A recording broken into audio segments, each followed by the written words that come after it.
قیدیوں کی رہائی اور فلسطینیوں کی غزہ واپسی۔ غزہ کا مستقبل فلسطینیوں کے ہاتھ یا عالمی طاقتوں کی انگلیوں پر؟ معاہدہ ناکام ہوا تو پورا مشرق وسطی لرز اٹھے گا۔ غزہ کے تباہ و برباد علاقوں میں وہاں رہنے والے فلسطینیوں کی واپسی جاری ہے۔ جہاں کبھی زندگی کی چہل پہل تھی، اب وہ کھنڈرات بن چکے ہیں۔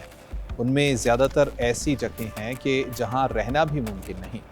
بہت سے لوگ اپنی قیمتی اشیاء تلاش کرنے نہیں آئے، بلکہ اپنے پیاروں کی لاشیں ملبے سے نکالنے کے لیے آئے ہیں۔ واپس آنے والے تباہی دیکھ کر حیران و پریشان ہیں۔ اسرائیلی فوجیوں کی واپسی کے بعد مقامی فلسطینی شیخ رضوان، الکرامہ اور بیچ کیمپ کے علاقوں میں داخل ہوئے تو انہیں رہائشی بلاکس زمیں بوس دکھائی دیے۔ سینکڑوں مکانات اور علاقوں کا تمام انفراسٹرکچر تباہ ہو چکا ہے۔ اسرائیلی فوج نے جان بوجھ کر آبادیوں کو اس طرح سے ملیا میٹ کیا کہ یہ علاقہ دوبارہ رہنے کے قابل ہی نہ رہا۔ فلسطینی اس علاقے کو ہمیشہ کے لیے چھوڑ کر چلے جائیں۔ واپس آنے والوں نے اب تک درجنوں شہداء کی نعشیں نکال کر تدفین کر دی ہے۔ امدادی ٹیمیں بھی محدود پیمانے پر اپنا کام کر رہی ہیں۔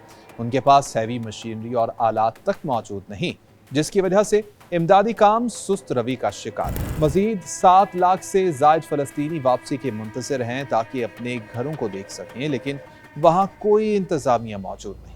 حماس اور دیگر فلسطینی تنظیموں نے غزہ کے حوالے سے کسی بھی غیر ملکی ہدایات کو مسترد کر دیا ہے۔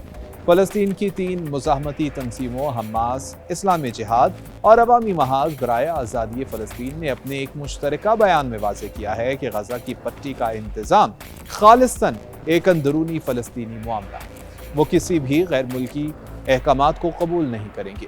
غزہ کے انتظامی شکل اور اداروں کے ڈھانچے کا فیصلہ فلسطینیوں کا اپنا حق ہے، تاہم یہ تنظیمیں غزہ کی بحالی اور تعمیر نو کے لیے عرب اور بین الاقوامی اداروں کی مدد اور ان کی شرکت کے لیے تیار ہیں۔ حماس معاہدے کے پہلے مرحلے پر مکمل طور پر عمل کر رہی ہے، البتہ امریکی منصوبے میں شامل بعض نکات پر مزید وضاحت کے لیے ثالثوں سے رابطے جاری ہیں تاکہ معاہدے کا تسلسل برقرار رہے۔ حماس جنگ کے اختتام کے بعد غزہ کی حکمرانی سے دستبردار ہونے کے لیے تیار ہے اور کسی انتظامی بندوبست کا حصہ بننے کی خواہش نہیں رکھتی۔ حماس اسرائیل کو جنگ دوبارہ سے شروع کرنے کا کوئی بہانہ نہیں دینا چاہتی اور اسے ثالثوں کی طرف سے صدر ڈونلڈ ٹرمپ کے منصوبے کے تسلسل اور جنگ نہ دہرانے کی یقین دہانی مل چکی ہے۔ جہاں تک ہتھیار واپس کرنے کا مطالبہ ہے، اس حوالے سے مزاحمتی تنظیموں کا موقف ہے کہ یہ فلسطینیوں کے دفاع کا جائز حق ہے۔ جو مکمل امن قائم ہو جائے گا، وہ ہتھیار واپس رکھنے پر غور کرے۔ مصری حکام کے مطابق قیدیوں کی رہائی کا مرحلہ مکمل ہونے کے بعد قاہرہ ایک جامع فلسطینی قومی کانفرنس کی میزبانی کرے گا، جس میں غزہ کے مستقبل پر تبادلہ خیال کیا جائے گا۔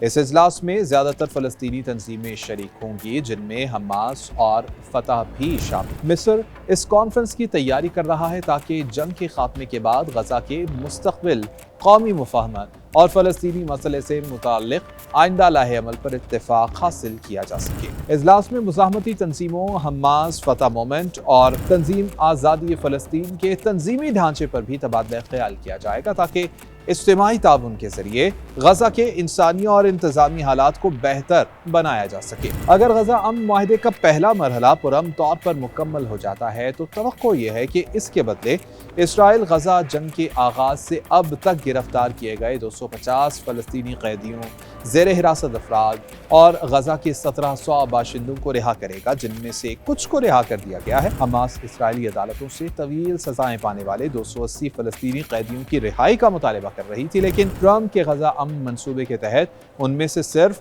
250 کو ہی رہا کیا جا رہا ہے۔ حماس جن افراد کی رہائی کا مطالبہ کر رہی ہے، ان میں فلسطینی جماعت فتح اور پاپولر فرنٹ لبریشن آف فلسطین کے رہنماؤں سمیت حماس کے کئی رہنما شامل۔ غزہ میں ہزاروں افراد اب بھی لاپتہ ہیں، نہ اسرائیل انہیں گرفتار کرنے کی تصدیق کر رہا ہے اور نہ ان کے نام شہداء کی فہرست میں شامل ہیں۔ بین الاقوامی ادارے اس حوالے سے کام کر رہے ہیں، لیکن کوششوں کے باوجود معلوم نہیں ہو سکا کہ یہ ہزاروں فلسطینی آخر کہاں؟ انسانی حقوق کی تنظیموں کے مطابق خدشہ ہے کہ ان لاپتہ افراد میں سے اکثریت شہید ہو چکی ہے یا اسرائیلی قید میں ہے، جسے اسرائیل چھپا رہا ہے۔ اسرائیل حماس معاہدے کے پہلے مرحلے نے عارضی جنگ بندی، قیدیوں کی رہائی اور اسرائیلی فوج کی بعض جگہوں سے دستبرداری کا راستہ کھولا ہے، مگر عالمی رہنما، سیاسی عمل، سلامتی کے معاملات، علاقائی طاقتیں اور فلسطینی قیادت یہ سب مل کر طے کریں گے کہ آزاد فلسطینی ریاست کیسے قائم ہو سکتی ہے اور اسے مزید کتنا عرصہ لگے گا۔ آزاد فلسطینی ریاست کے قیام کے بغیر مستقل امن کا قیام ممکن نہیں ہے۔ اس بات کا خدشہ موجود ہے کہ اسرائیل کسی وقت بھی اس امن معاہدے کو توڑ سکتا ہے۔ معاہدے کے ٹوٹنے کا فوری نتیجہ دوبارہ بڑے پیمانے پر لڑائی اور شہری نقصان ہوگا، خاص طور پر غزہ میں جو پہلے ہی تباہ ہو چکا ہے۔ یہ انسانی بحران کو مزید سنگین کرے گا۔ لبنان، مغربی کنارے، اردن اور مصر میں کشیدگی بڑھ سکتی ہے، خطے میں عدم استحکام میں اضافہ ہوگا، امداد کی رسد رک سکتی ہے، تعمیر نو کے منصوبے منجمد ہوں گے اور لاکھوں متاثرہ افراد کے لیے حالات بد سے بدتر ہو جائیں گے۔ پائیدار سیاسی حل کے راستے بھی بند ہو جائیں گے۔ جنگ دوبارہ سے شروع ہوئی تو کسی کے کنٹرول میں نہیں رہے گی۔ موجودہ معاہدہ امید کی ایک کرن ضرور ہے، مگر ایک مکمل حل نہیں ہے۔ آزاد فلسطینی ریاست کے لیے سیاسی، سفارتی اور سطحوں پر کوششوں کی ضرورت ہے۔